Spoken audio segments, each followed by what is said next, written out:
Certa vez, os discípulos do Senhor Jesus disseram para ele assim: Senhor, nos ensine a orar.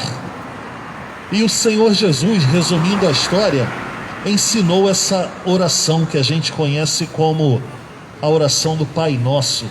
Pai nosso que estás no céu, santificado seja o teu nome. E o Senhor Jesus ensinou essa oração. Se você quer localizar essa oração na Bíblia, ela se encontra no Evangelho de Mateus, capítulo 6, a partir do versículo 9. No Novo Testamento. Mateus é o primeiro livro do Novo Testamento. Mas existe algo muito interessante nessa oração, é que existe uma frase que o Senhor Jesus diz assim: não nos deixe cair em tentação.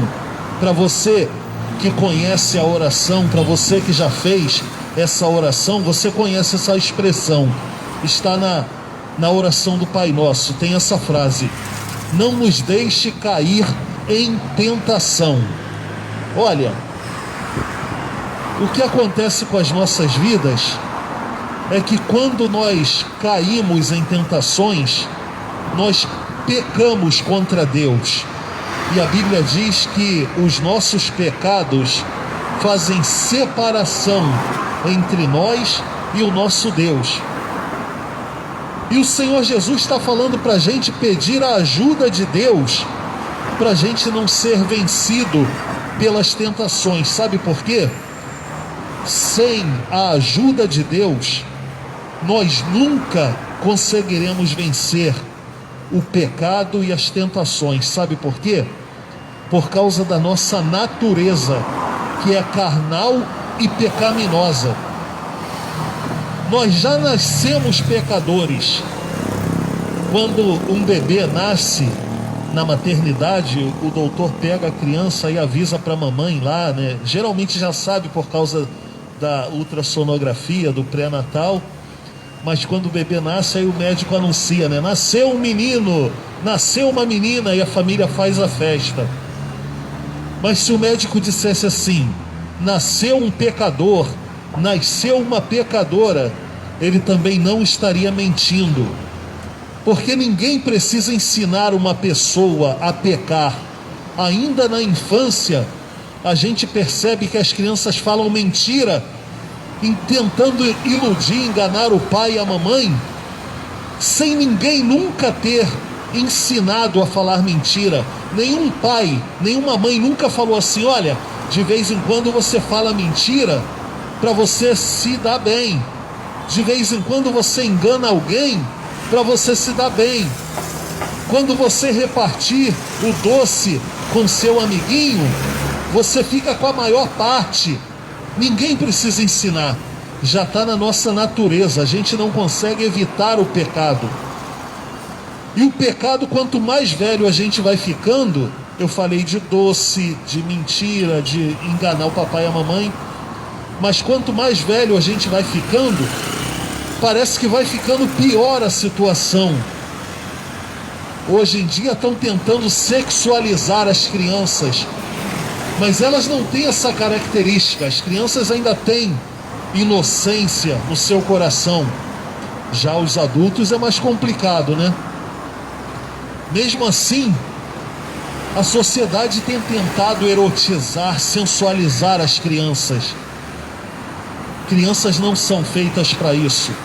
Mas a sociedade, ao invés de pedir ao Senhor, como o Senhor Jesus ensinou, para pedir a Deus, não nos deixe cair em tentação, a sociedade começou a tentar fazer com que as crianças percam a inocência e também cometam pecados. Quanto mais velho a gente vai ficando, parece que a gente vai ficando pior na questão do pecado e da tentação. Não temos como vencer isso pela nossa própria natureza.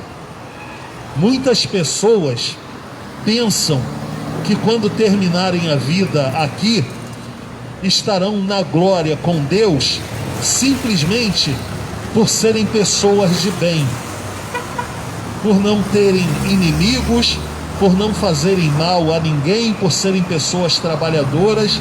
então elas acham que merecem o céu. Eu quero dizer a você, o Senhor Jesus disse para a gente pedir a ajuda de Deus, para a gente não cair em tentação. Sabe por quê? Até essa confiança nas nossas boas obras, nas nossas virtudes, para herdar a salvação, é um engano, é uma vaidade. Nenhum ser humano tem condições de alcançar o padrão de bondade exigido por Deus para morar com Ele na sua glória. Nenhum de nós alcança o padrão exigido por Deus. Em algum momento a gente vai falhar.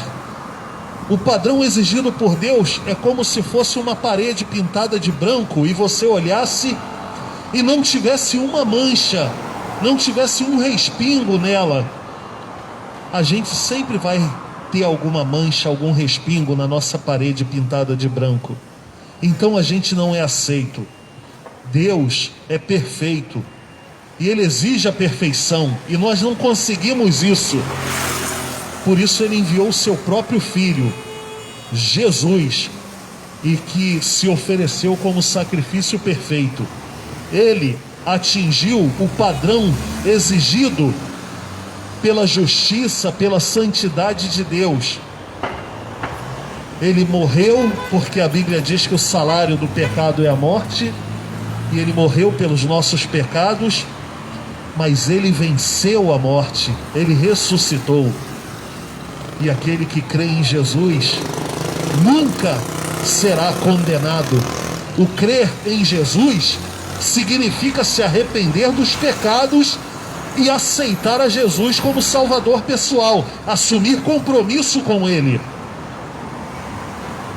Não nos deixe cair em tentação, disse o Senhor, ensinando os discípulos a orar.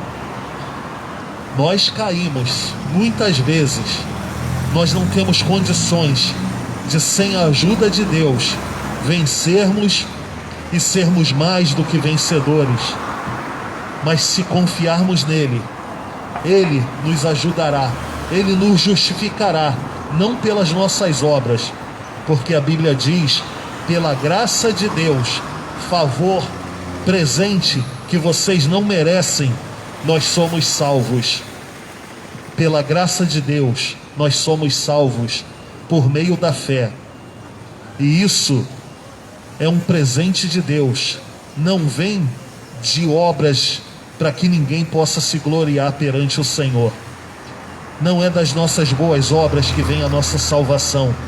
Ainda que você seja um camarada de bem, uma pessoa trabalhadora, que não tem inimigos, que não faz mal ao próximo, que está sempre estendendo a mão ao necessitado, ainda que você tenha vasta lista de atitudes boas, você também precisa pedir a Deus que te perdoe e que te salve pela fé no nome do Senhor Jesus. Assim, a oração da gente vai ser atendida. A Bíblia diz, essas coisas escrevi para que vocês não pequem, mas se pecar e se cair em tentação em algum momento, aquele que se compromete com Cristo, a Bíblia diz assim, para aqueles, nós temos um advogado junto ao Pai, Jesus Cristo. Pelo seu sangue, Ele nos purifica de todo pecado e nos justifica de toda injustiça. Aceite a Jesus. Se você ainda não fez isso, arrependa-se dos seus pecados. Se você se afastou do Evangelho, volte correndo para Deus, confia nele e o mais Ele fará. Jesus é bom o tempo todo e o tempo todo Ele é